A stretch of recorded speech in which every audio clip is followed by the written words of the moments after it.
శ్రీ సాయి నాథాయ నమః. శ్రీ సాయి సచ్చరిత్రము 51వ అధ్యాయము. శ్రీ సాయి సచ్చరిత్రంలోని 52, 53 అధ్యాయములిందు 51వ అధ్యాయముగా పరిగణించవలెను. ఇదియే చివరి అధ్యాయము. ఇందు హేమంత్ పంత్ ఉపసంహార వాక్యములు రాసెను. పీఠికతో విషయసూచికనిచ్చునట్లు వాగ్దానము చేసెను. కానీ అది హేమంత్ పంత్ కాగితములలో దొరకలేదు. కావున దానిని బాబా యొక్క గొప్ప భక్తుడగు బీవీ దేవ్ టానావాసి ఉద్యోగమును విరమించుకొనిన మమల్తాదారు కూర్చెను. ప్రతి అధ్యాయము ప్రారంభమున దానిలోని అంశములను ఇచ్చుటచే విషయసూచిక అనవసరము. కాబట్టి దీనినే తుది పలుకులుగా భావించెదము. ఈ అధ్యాయమును సవరించుటకు ప్రచురించుటకు పంపుసరికి దేవుగారికి ఇది పూర్తిగా వ్రాసినట్లు కనబడలేదు. అచ్చటచ్చట చేతివ్రాతను పోల్చుకొనుట కూడా కష్టంగా ఉండెను. కానీ అదంతయు ఉన్నదున్నట్లుగా ప్రచురింపవలసి వచ్చెను. అందు చెప్పిన ముఖ్య విషయములు ఈ దిగువ క్లుప్తముగా చెప్పబడినవి. సద్గురు సాయి యొక్క గొప్పదనము. శ్రీ సాయి సమర్థునకు సాష్టాంగ నమస్కారము చేసి వారి ఆశ్రమమును పొందెదము. వారు జీవజంతువుల యందును జీవము లేని వస్తువుల యందును వ్యాపించి ఉన్నారు. వారు స్తంభము మొదలు పరబ్రహ్మ స్వరూపం వరకు కొండలు, ఇండ్లు, మేడలు, ఆకాశము మొదలుగా గలవానినన్నిటి యందు వ్యాపించి ఉన్నారు. జీవరాశి అదంతటను కూడా వ్యాపించి ఉన్నారు. భక్తులందరూ వారికి సమానమే. వారికి మానవామనములు లేవు. వారికి ఇష్టమైనవి అయిష్టమైనవి లేవు. వారినే జ్ఞప్తియందుంచుకొని వారి శరణు పొందినచో వారు మన కోరికలన్నిటినీ నెరవేర్చి మనము జీవిత పరమావధిని పొందినట్లు చేసెదరు.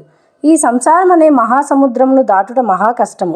విషయ సుఖములనడు కెరటములు దూరాలోచనలచే ఒడ్డును తాకుచు ధైర్యమునను చెట్లను కూడా విరగ్గొట్టుచుండెను. అహంకారమనే గాలి తీవ్రముగా వీచి మహాసముద్రమును కల్లోలపరచును. కోపము అసూయలనడి మొసళ్ళు నిర్భయముగా సంచరించును. అచట నేను నాది అను సుడిగుండములను ఇతరు సంశయములను గిర్రున తిరుగుచుండును. పరనింద అసూయ ఓర్వలేని తనము అను చేపల చట ఆడుచుండెను. ఈ మహాసముద్రము భయంకరమైనప్పటికీ సాయి సద్గురువు దానికి అగస్త్యుని వంటివారు. సాయి భక్తులకు దానివల్ల భయమేమి ఉండదు. ఈ మహాసముద్రమును దాటుటకు మన సద్గురువు నావ వంటివారు. వారు మనలను సురక్షితముగా దాటించెదరు. ప్రార్థన. మనం ఇప్పుడు సాయిబాబాకి సాష్టాంగ నమస్కారం చేసి వారి పాదములు పట్టుకొని సర్వజనుల కొరకు ఈ క్రింది ప్రార్థన చేసేదము. మా మనస్సు అటు ఇటు సంచారము చేయకుండుగాక. నీవు తప్ప మరేమియూ కోరకుండుగాక. ఈ సచ్చరిత్రము ప్రతి గృహమునందుండుగాక. దీనిని ప్రతినిత్యము పారాయణ చేసేదము కాక. ఎవరైతే దీనిని నిత్యము పారాయణ చేసేదరో వారి ఆపదలు తొలగిపోవుగాక. ఫలశ్రుతి. ఈ గ్రంథమును పారాయణ చేసినచో కలుగు ఫలితమును కూర్చి కొంచెము చెప్పుదుము. పవిత్ర గోదావరిలో స్నానం చేసి షిరిడీలో సమాధిని దర్శించి సాయి సచ్చరిత్రం పారాయణ చేయుటకు ప్రారంభింపుము.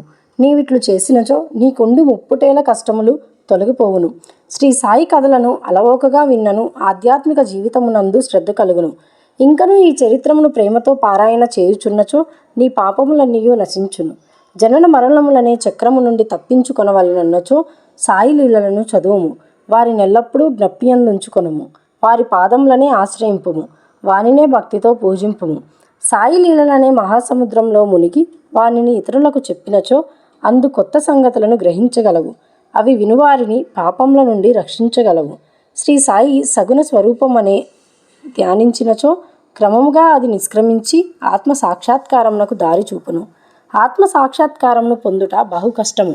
కానీ నీవు సాయి సగుణ స్వరూపము ద్వారా పోయినచో నీ ప్రగతి సులభమగును.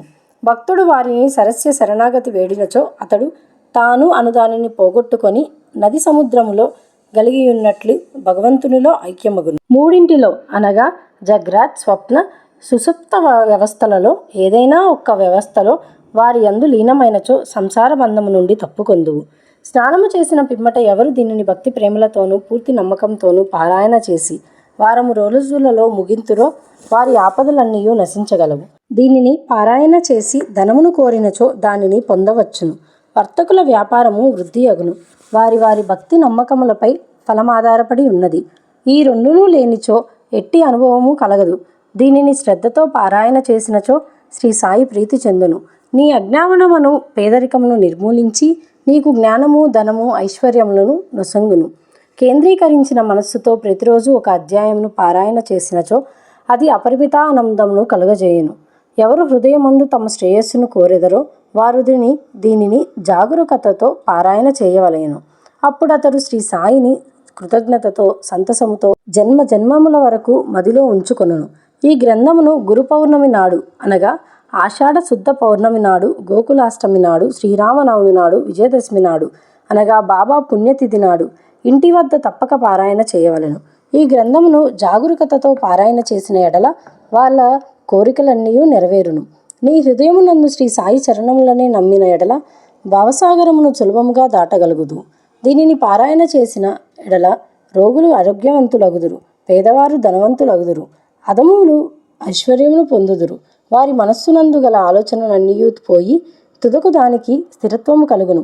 ఓ ప్రియమైన భక్తులారా, పాఠకులారా, శ్రోతలారా, మీరు కూడా మేము నమస్కరించి మీకు ఒక మనవి చేయుచున్నాము.